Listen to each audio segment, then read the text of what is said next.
İndi hələ bir ürək sözünü desin. De görüm. Nədir adın? Hə? Zanlı. Sən de, sən çox danışırdın, sən de.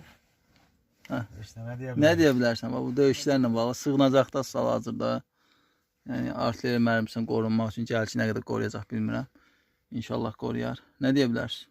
İnşallah Qarabağın özündə gedib. Sığınacaqda yox, evdə oturaraq. Yox, inşallah. Evdə Gəzərik orada. İnşallah. Siz nə deyə bilərsiniz? Şərəfsizləri qıracağıq. Qıracıq. Torpaqlar bizimdir hamısı.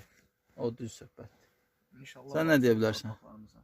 İnşallah hamısını alıb orada gedib yaxşı şərait qurayıq. İnşallah, inşallah. Çox itki verir. Elə bu neçə 4-5 gündür ancaq şərait axtarırıq, düzdür Çox söhbət. itki verir şey. Amma yəni hər şeyin hər bir işdə bir xeyir var. Yəni bu işdə də bir xeyir var. İnşallah. Yəni bu itkilərə görə yəni çoxdan nailiyyət əldə eləmişik. Hamısı o şəhidlərin sayəsində olubdur. Allah hamısına rəhmət eləsin. Allah hamısına Allah rəhmət eləsin. Amin.